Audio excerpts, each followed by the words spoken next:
Hello friends, I am Mr. Tadke sir, Madhyamik Vidya Mandir Shivre, Taluka Nifad Dis Nasik. Today we are going to teach a poem Hope is the Thing with Feathers written by Emily Dickinson. First, listen the poem carefully. Hope is the thing with feathers. Hope is the thing with feathers that perches in the soul and sings the tune without the verse and never stops at all. And sweetest in the gale is heard, and sore must be the storm that could be abashed the little bird that kept so many warm. I have heard in the chillest land and on the strangest sea, yet never in extremity it asks a crumb of me, it asks a crumb of me by Emily Dickinson. Students, introductions about this poem. This poem by the famous American poetess Emily Dickinson. The title of the poem and the first line of the poem are the same. Here, at very beginning itself, the poetess referred to hope as a bird. The central idea of the poem is the role played by hope in our lives. According to the poetess, hope the little bird that nests in our soul keep us going even in the most difficult of time and demands nothing in return. विद्यार्थी मित्रांनो, ही जी कविता आहे ही American poetess कवयित्री Emily Dickinson यांनी छानशी लिहिलेली ही कविता आहे. The title of the poem and the first line of the poem are the same. कवितेचं टायटल आणि कवितेची पहिली लाईन हे सारखे आहेत. At a very beginning itself poetess refer to hope as a bird. या ठिकाणी होप मीन्स आशा, अपेक्षा, इच्छा याचा डायरेक्ट संबंध हा पक्षाशी केला आहे. म्हणजे आपली जी आशा आहे, अपेक्षा आहे, एक पक्षी आहेत असं या कवितेमध्ये दाखवलेलं आहे. The central idea of the poem is role played by hope in our live. आपल्या जीवनामध्ये पक्षी हा एक आशा अपेक्षाचा रोल करतो आहे, भूमिका साकारतो आहे असे दाखवले आहेत. ही या कवितेची मध्यवर्ती कल्पना आहेत. अकॉर्डिंग टू द पोएटेस, कवयित्रीच्या नुसार होप मीन्स अपेक्षा, इच्छा, आकांक्षा, आशा.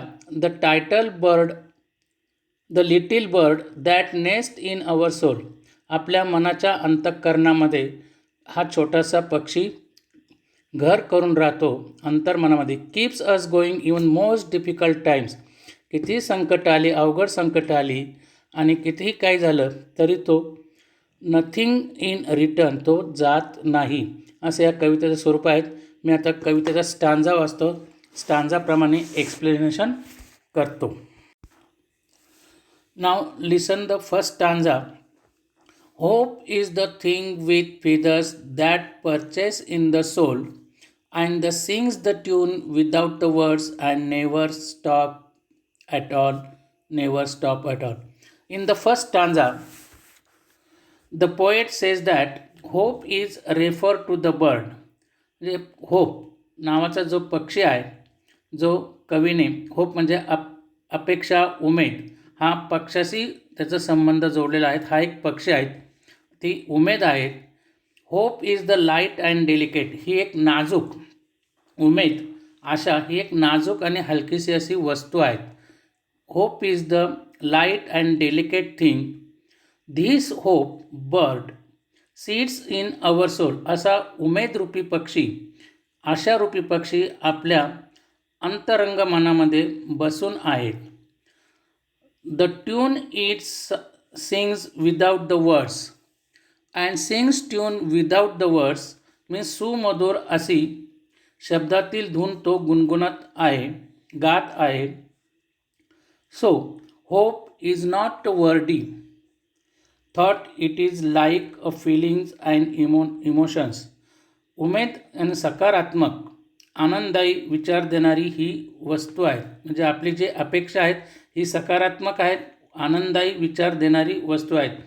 होप इज नॉट वर्दी, त्याचे शब्द नाही परंतु त्याचे जे विचार आहेत, it is like a feeling and emotions, त्याची जी भावना आहेत, इमोशन्स आहेत या सकारात्मक आहे, आनंदी आहेत असे हे पहिल्या स्टांजामध्ये कवयित्रीने सांगितलेले आहे. Second stanza, and sweetest in the gale is heard, and sore must be storm that could abash the little bird that keep many warm. In the second stanza, the poet explained that a bird its song is the sweetest as the time of the storm. Birds means hope, जो इच्छारूपी पक्षी आहेत, जो आशारूपी पक्षी आहेत. It songs in the sweetest, एक सुमधुर असे गाणे तो गातो. At the time of the storm means वादळाच्या वेळी. गेल मीन्स स्ट्रॉंग विंड, वादळ. Understands. Than time of the storm म्हणजे तो इतका सुमधुर गातो की किती वादळ असले तरी तो चांगल्या प्रकारे. That is it sings most sweetly during the most difficult of time.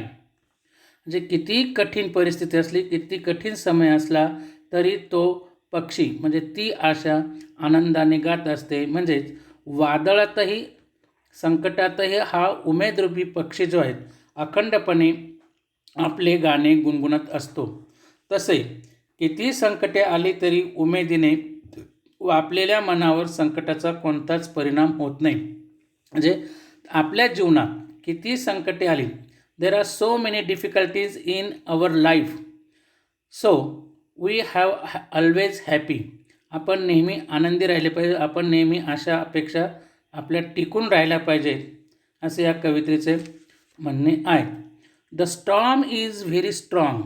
Storm means वादळ, गेल किती स्ट्रॉंग असलं. That is pain must be great.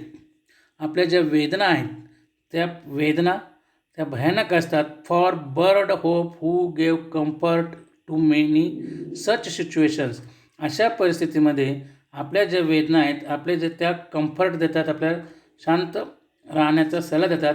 Cooled be possible cause of uneasiness. Third stanza, I have heard it in the chillest land and on the strongest sea, and never it extremity, it asks a crime of me, it asks a crime of me. In the third stanza, the poet heard the song of this bird. In the third stanza, कवयित्री listen the songs of the bird, या पक्षाचे गीत ऐकत असते. That is the song of home. ते गीत आहे कशाचे? होप म्हणजे उमेदीचे, आशा अपेक्षांचे गीत ऐकत असते. गीत आशेचे गीत. Must be difficult circumstances. Chillest land, chillest means difficult circumstances. कितीही कठीण परिस्थिती असली, किती अवघड परिस्थिती असली तरी त्या अनोखा असा जो समुद्र असतो, ऑन द स्ट्रेंजेस्ट सीज, त्या कठीण परिस्थितीमध्ये तो पक्षी, ती आशाचा पक्षी हा गात असतो. On the situations that is the hope never ask we beat from me in return. म्हणजे यावरून या कवीला असे वाटते की उमेदीमध्ये कोणत्याही संकटाचा सामना करण्याची व संकटांना दूर ठेवण्याची ताकद असते. जी आपली आशा असते, उमेद असते, अपेक्षा असते, त्यामध्ये कोणत्याही संकटाचा सामना करण्याची ताकद व संकटांना दूर ठेवण्याची ताकद असते. ती संकटाची पर्वा करत देखील नाही आणि परताव्याची मागणीही करत नाही. It is not return me. Understands? Never ask, never ask we beat from me in a return. Here we have complete this poem with explanations. Now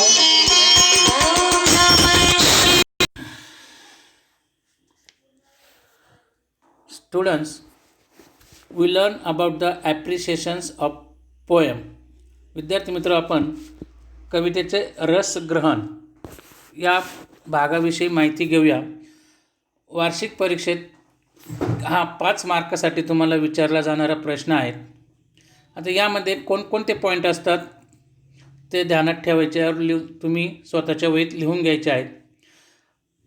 5 मार्कासाठी हा महत्त्वपूर्ण प्रश्न असतो कवितेचा. नेम ऑफ द पोयम, कवितेचे नाव. मग कवितेचं टायटल वगैरे तुम्हाला लिहायचं आहे, टायटल ऑफ द पोयम वगैरे. आता समजा या कवितेविषयी आपण माहिती घेतलेली आहे. Hope is the thing with feathers. Then name of the poet, कवयित्रीचे नाव. या ठिकाणी एमिली डिकन्सन्स. पहिल्या याला अर्धा पॉईंट, दुसऱ्याला अर्धा मार्क, पहिल्याला अर्धा मार्क. तिसरा पॉईंट आहे रायमिंग स्कीम. आता रायमिंग स्कीम म्हणजे काय? यामध्ये कवितेच्या 4 स्टांजा दिलेल्या आहेत, त्या तुम्ही बघायच्या आहेत. The hope is the thing with feathers that perches in the soul and sings the tune with the words and never stop at all. यामध्ये शेवटचे शब्द बघायचे, feathers, soul, words, all. feathers and words हे rhyming जुळत नाही. feathersला ए म्हणायचं आहे, featherच्या पुढे ए लिहायचे आहेत, सोलच्या पुढे बी लिहायचे आहेत. आता feather and words हे शब्द जुळतात म्हणून. आणि या ठिकाणी सोल आणि ऑल हे शब्द रायमिंग वर्ड्स आहेत म्हणून या ठिकाणी बी बी लिहायचं. मीन्स याचं रायमिंग स्कीम आहे ए बी ए बी. अशा पद्धतीनं आपण रायमिंग स्कीम. त्यानंतर figure of speech, पर्सॉनिफिकेशन, the theme, central idea of the poem हे लिहायचे आहेत 5 पॉईंट.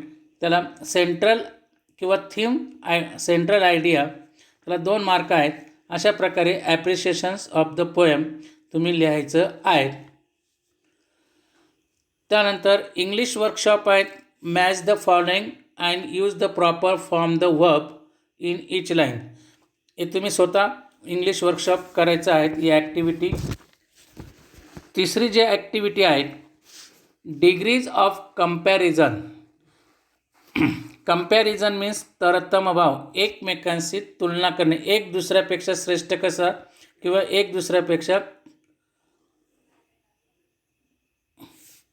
कमी कसा, या प्रकारे करायचं आहे.